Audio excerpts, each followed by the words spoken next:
Allahu Akbar, Allahu Akbar, Allahu Akbar, Allahu Akbar, Allahu Akbar, Allahu Akbar, Allahu Akbar, Allahu Akbar, Allahu Akbar. La ilaha illallah, wallahu akbar, Allahu akbar, walillahil hamd. Alhamdulillah, alhamdulillahi rabbil alamin, wa bihi nasta'in wa ala umurid dunya waddin. Wassalatu wassalamu ala asrafil anbiya'i wal mursalin wa ala alihi wa azwajihi wa dhurriyyatihi ajma'in. Allahumma salli ala sayyidina Muhammad wa ala ali sayyidina Muhammad. Asyhadu an la ilaha illallah wahdahu la syarika lah, wa asyhadu anna Muhammadan abduhu wa rasuluhu la nabiyya ba'dah. Fa ya ayyuhal hadirun, ittaqullaha haqqa tuqatih wa la tamutunna illa wa antum muslimun. Faqad qala Allah ta'ala fil Qur'anil Karim wa huwa asdaqul qailin. A'udzu billahi minasy syaithanir rajim. Bismillahirrahmanirrahim. Ya ayyuhalladzina amanu taqullaha haqqa tuqatih wa la tamutunna illa wa antum muslimun. Wa qala aidan inna a'tainakal kautsar fasalli li rabbika wanhar inna syani'aka huwal abtar. Amma ba'du. Para hadirin jamaah salat Idul Adha yang disayangi dan diberkahi oleh Allah Subhanahu wa taala. Alhamdulillah, pada pagi hari yang cerah ini kita telah dapat melaksanakan salat Idul Adha secara bersama-sama. Pada pagi hari ini kita masih diberikan nikmat oleh Allah Subhanahu wa taala, yang padahal meskipun kita banyak lalai, banyak melakukan salah, banyak luput dari dosa, tapi rahmat Allah senantiasa tercurahkan kepada kita.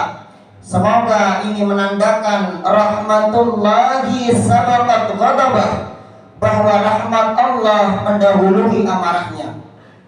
Yang kedua, salawat beserta salam tak lupa pula marilah kita aturkan kepada kekasih kita, kepada junjungan kita, kepada baginda alam Sayyidina wa Habibina wa Syafi'ina wa Maulana Muhammadin. Allahumma salli wa sallim wa barik ala Sayyidina Muhammad. Jamaah salat Idul Adha yang disayangi dan diberkahi oleh Allah Subhanahu wa taala. Allahu Akbar, Allahu Akbar, Allahu Akbar, walillahil hamd. Idul Adha kita tidak asing lagi dengan sebuah nama. Sebuah nama yang menjadi sejarah pertama kalinya pensyariatan Idul Kurban yang dilakukan pada Idul Adha. Sebuah nama yang tidak asing lagi, seorang bapak dan seorang anak, yang keduanya ditobatkan menjadi seorang nabi, yaitu Nabi Ibrahim alaihissalam dan putranya bernama Ismail alaihissalam. Perlu diketahui para jamaah sekalian, Nabi Ibrahim ini merupakan sosok yang sangat rasional. Beliau ini dikenal sebagai sosok orang yang sangat kritis, orang yang sangat logika sekali. Kalau perkara apapun harus masuk akal menurut Nabi Ibrahim alaihissalam. Sebagai salah satu contohnya yang sangat menarik, kisah beliau ketika mencari Tuhan. Ketika beliau mencari-cari Tuhan, bertemulah matahari. Beliau mengatakan, apakah matahari ini Tuhanku? Bersinar terang menyinari orang banyak. Namun ketika sore hari tiba, matahari pun tenggelam. Beliau lalu mengatakan, kok bisa Tuhan itu hilang? Lalu berarti matahari ini bukan Tuhan karena dia menghilang. Lalu datanglah malam, datang pula rembulan, dan beliau mengatakan, apakah jangan-jangan rembulan ini Tuhanku yang menyinari di kegelapan? Tapi ketika fajar datang, rembulan menghilang. Berarti rembulan bukan Tuhan saya. Contoh logika kerasional Nabi Ibrahim yang lainnya adalah tak kala Nabi Ibrahim berdebat dengan seorang raja Namrud. Pada saat itu Nabi Ibrahim menghancurkan seluruh patung-patung yang berada pada zaman tersebut. Raja Namrud itu mengetahui karena patung-patung yang dihancurkan oleh Nabi Ibrahim. Dia pun marah dan bertanya kepada Nabi Ibrahim, siapa yang menghancurkan patung-patung tersebut? Nabi Ibrahim pun menjawab, yang menghancurkan patung-patung tersebut adalah itu patung yang paling besar. Kenapa? Karena kampak yang untuk menghancurkan patung-patung tersebut ada di tangan patung yang paling besar. Ini adalah bukti bahwa Nabi Ibrahim itu adalah Nabi yang sangat kritis, yang sangat rasional, yang sangat logika. Namun ada satu persyariatan yang membuat logika Nabi Ibrahim harus tunduk terhadap cinta kepada Allah. Rasionalan Nabi Ibrahim harus patuh terhadap cintanya, rasionalnya kepada syariat Allah Subhanahu wa Ta'ala. Bagaimana logika Nabi Ibrahim itu harus tunduk? Tak kala Nabi Ibrahim ini adalah seorang sepasang suami istri bernama Siti Sarah, istrinya. Beliau menanti-nantikan bertahun-tahun, belasan tahun seorang anak, bahkan menunggu puluhan tahun untuk dikaruniai seorang anak. Bahkan dalam Al-Quran termaktub doanya, Rabbi habli minas shalihin, ya Allah karunilah aku, berikanlah aku seorang anak yang saleh. Nabi Ibrahim bermunajat kepada Allah puluhan tahun, lama sekali. Alhamdulillah dikabul sama Allah Subhanahu wa Ta'ala, yaitu dikasih keturunan melalui istrinya selain dari Siti Sarah, yaitu Siti Hajar. Putra Nabi Ibrahim pun dinamakan Nabi Ismail alaihissalam. Nabi Ismail alaihissalam pun tumbuh besar, dewasa, dan Nabi Ibrahim pun mulai nyaman, tumbuh kasih sayang terhadap Nabi Ibrahim. Nabi Ismail membantunya dalam pekerjaan, membantunya dalam segala urusan-urusan Nabi Ibrahim. Sangat beliau menyayangi, cinta banget. Karena itu adalah anak yang sudah beliau nanti-nantikan selama puluhan tahun. Namun di sini datang ujian kepada Nabi Ibrahim dan akan menguji logika Nabi Ibrahim. Turunlah perintah mimpi untuk menyembelih anak sematawayangnya, yaitu Nabi Ismail alaihissalam. Nabi Ibrahim berpikir secara logika, apakah mungkin anak yang ganteng ini, anak yang sudah saya nanti-nantikan puluhan tahun ini, anak yang akan meneruskan nubuah saya, kenabian saya, apakah mungkin Allah perintahkan saya untuk menyembelihnya? Di sini Nabi Ibrahim berperang dengan akal logikanya. Hari kedua pun turun, mimpi beliau dimimpikan. Ya bunayya inni ara fil manami anni adba'u fanzur madza tara. Bahkan beliau dimimpikan sampai hari ketiga dan sampai yakin bahwa itu perintah tersebut untuk menyembelih anaknya benar datangnya dari Allah Subhanahu wa Ta'ala. Pada saat itu tunduklah logika Nabi Ibrahim terhadap syariat Allah Subhanahu wa Ta'ala. Nabi Ibrahim bertanya kepada anaknya, ya bunayya inni araka fil manami anni adbahu. Wahai anakku, aku melihat kamu dalam mimpiku, aku ini menyembelihmu. Fanzur madza tara. Lalu bagaimana pendapatmu? Dijawab sama Nabi Ismail, ya abatif al ma tu'mar satajiduni insyaallah minas sabirin. wahai bapakku, kerjakanlah apa yang diperintahkan oleh Allah, karena sesungguhnya engkau akan mendapati aku sebagai orang-orang yang sabar. Begitu ketika Nabi Ismail ingin disembelih, ingin dikorbankan, lalu Allah ganti Nabi Ismail dengan seekor kambing kibas, kambing terbaik dari surganya Allah Subhanahu wa Ta'ala. Nah, apa yang bisa kita ambil dari pelajaran Nabi Ibrahim dan Nabi Ismail ini? Setidaknya ada 3 hal yang bisa kita petik pelajaran dari Nabi Ibrahim alaihissalam dan anaknya yang bernama Ismail alaihissalam. Yang pertama, kenapa Nabi Ibrahim diperintahkan untuk menyembelih Nabi Ismail? Karena dikhawatirkan cintanya Nabi Ibrahim kepada Nabi Ismail itu lebih besar dibandingkan cintanya kepada Allah Subhanahu wa Ta'ala. Karena Nabi Ismail ini anak kesayangannya, anak yang sudah dia tunggu puluhan tahun, anak yang sangat ganteng dan akan meneruskan kenabiannya. Jangan sampai cintanya Nabi Ibrahim kepada Nabi Ismail itu lebih besar. Oleh sebab itu Allah syariatkan kepada Nabi Ibrahim untuk menyembelih anaknya agar menguji lebih cinta mana dia dengan Tuhannya atau dengan anaknya. Alhamdulillah Nabi Ibrahim lulus dengan cobaan yang sangat berat sekali ini. Nah, pertanyaan pertama adalah, bapak-bapak, para hadirin, ibu-ibu, teman-teman semuanya, Allahu Akbar, Allahu Akbar, Allahu Akbar, walillahil hamd. Yang pertama adalah, tidak hanya Nabi Ibrahim saja yang memiliki Ismail. Ismail tidak hanya berupa anak. Bapak-bapak, teman-teman, ibu-ibu semuanya, kita semuanya, setiap diri kita memiliki Ismail kita masing-masing. Ismail kita bisa jadi berupa anak kita. Ismail kita bisa jadi istri kita. Ismail kita bisa jadi harta benda kita. Ismail kita bisa jadi jabatan kita.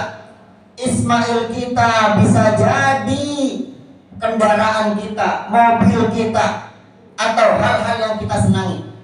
Ismail kita bisa saja mengalihkan cinta kita kepada Allah Subhanahu wa Ta'ala, sehingga mengakibatkan cinta kita kepada Allah itu kalah dengan Ismail kita. Oleh sebab itu, sembelihlah Ismail kita. Temukan Ismail kita, apa itu dia? Bisa berupa jabatan, bisa berupa cinta berlebih kepada harta benda, bisa berupa cinta kepada hal-hal yang mengalihkan kita kepada Allah. Temukan Ismail kita dan sembelihlah. Apa makna sembelihlah?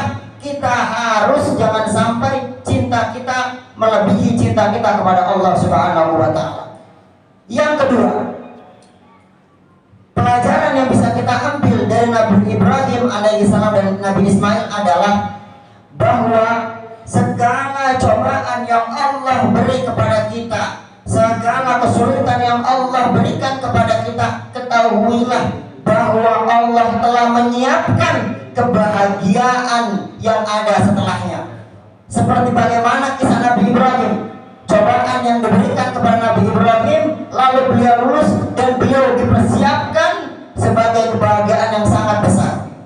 Apa itu kebahagiaan yang besar? Yang pertama, gara-gara Nabi Ibrahim lulus dari cobaan menyembelih anaknya ini, yang Allah ganti dengan kambing. Yang pertama, Nabi Ibrahim mulai dari Nabi Ibrahim disyariatkannya kurban sampai hari kiamat nanti, gara-gara kepatuhan Nabi Ibrahim. Dan yang kedua, gara-gara Nabi Ibrahim patuh atas perintah Allah dengan tidak mengutamakan cintanya kepada anaknya dan lebih mengutamakan cintanya kepada Allah, Allah lahirkan keturunan-keturunan yang luar biasa dari Nabi Ibrahim alaihissalam. Perlu kita ketahui bahwa Nabi Ibrahim adalah bapaknya seorang nabi. Anak-anaknya, cucu-cucunya Nabi Ibrahim seluruhnya menjadi nabi kita alaihissalam.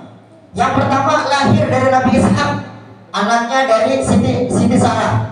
Lalu turun anaknya Nabi Ishak, Nabi Yakub, Nabi Yusuf, terus sampai menjadi kaum Bani Israel. Lalu anaknya dari Nabi Ismail turun, ada keturunan bernama Nabi Hud alaihi salam, dan sampai di bawah-bawahnya ada Nabi kita, junjungan kita, kekasih kita yang dari turunan Nabi Ismail, yaitu Nabi Muhammad Sallallahu Alaihi Wasallam. Ini berkat apa? Berkat bapaknya, berkat orang tuanya yang bernama Nabi Ibrahim, lulus dan berhasil dalam menjalankan cobaan dari Allah Subhanahu wa taala. Para bapak-bapak, ibu-ibu, jamaah Idul Adha yang mudah-mudahan dimulakan oleh Allah Subhanahu wa taala. Allahu akbar, Allahu akbar, Allahu akbar, walillahil hamd. Dari pelajaran Nabi Ismail dan Nabi Ibrahim, kita telah tahu bahwa apapun cobaan yang diberikan Allah Subhanahu wa taala, apapun kesulitan, pasti setelahnya akan ada kebahagiaan. Sebagaimana tidaklah malam semakin gelap kecuali setelahnya akan ada fajar mentari, dan tidaklah malam semakin dingin kecuali setelahnya ada kehangatan fajar yang menyongsong kita. Oleh sebab itu mungkin sekarang kita lagi susah hidup kita, mungkin kita lagi diberikan cobaan kepada Allah Subhanahu wa taala. Kita sabar, kita terima, dan kita tawakal, kita qanaah apa yang diberikan oleh Allah Subhanahu wa taala. Karena apa? Insya Allah telah persiapkan kebahagiaan di depannya. Amin amin ya rabbal alamin. Barakallahu li wa lakum fil Qur'anil karim, wa nafa'ani wa iyyakum minadz dzikri wal dzikril hakim. Wa taqabbalallahu minni wa minkum tilawatah innahu huwas samiul alim. Fadhkuru innahu huwal ghafurur rahim. Allahumma shalli ala sayyidina Muhammad wa ala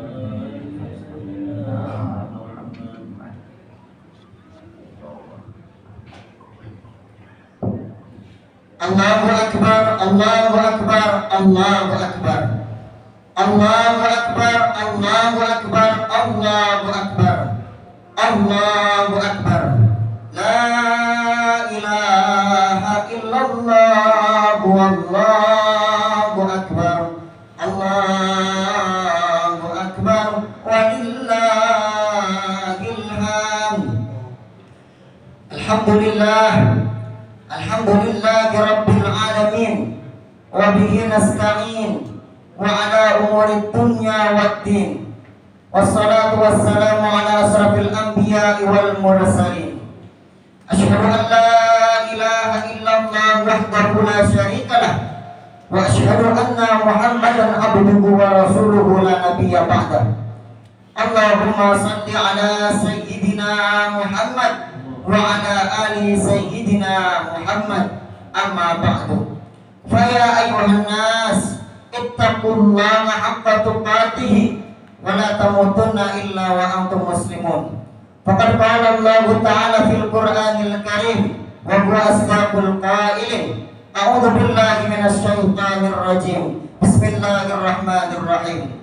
Inna a'tainakal kautsar fashalli li rabbika wanhar inna syani'aka huwal abtar. Wa qala aydan innallaha wa malaikatahu yusalluna 'alan nabi ya ayyuhalladzina amanu sallu 'alaihi wa sallimu taslima. Allahumma ighfir lil muslimina wal muslimat wal mu'minina wal mu'minat al ahya'i minhum wal amwat. Allahumma ighfir lana waghfir dhunuba walidina warhamhum kama rabbawna shighara. Ya Allah, ya Rahman, ya Rahim, ampunilah dosa kami, maafkanlah dosa kedua orang tua kami, ya Allah. Ya Allah, jikalau kedua orang tua kami sudah meninggal, lapangkanlah kuburnya ya Allah, luaskanlah kuburnya ya Allah, karuniai cahayamu ya Allah, tempatkanlah kedua orang tua kami bersama para nabi-nabimu ya Allah. Ya Allah, jikalau kedua orang tua kami masih hidup, panjangkanlah umurnya ya Allah. sehatkanlah badannya ya Allah. Bahagiakan kedua orang tua kami ya Allah. Ya Allah, ya Razzaq, lancarkanlah rezeki kami ya Allah. Luaskanlah pintu rezeki kami ya Allah. Ya Allah, ya Rahman, ya Rahim, matikanlah kami dalam keadaan husnul khatimah. Matikanlah kami dalam keadaan husnul khatimah ya Allah. Jadikanlah kami min ahli la ilaha illallah. Dan jangan matikan kami dalam keadaan suhul khatimah ya Allah. Rabbana taqabbal minna innaka antas sami'ul alim wa tub alaina innaka antat tawwabur rahim. Rabbana atina fid dunya hasanah wa fil akhirati hasanatan wa qina adzaban nar. Wa sallallahu ala sayyidina Muhammadin nabiyil ummiyil wa ala alihi wa sahbihi wa baraka wa sallam. Inna Allaha ya'muru bil adli wal ihsan wa ita'i dzil qurba wa yanha 'anil fahsya'i wal munkari wal baghi ya'idzukum la'allakum tadhakkarun. Wadhkurullaha yadhkurukum washkuru 'ala ni'amihi yazidukum wa la dzikrullahi akbar.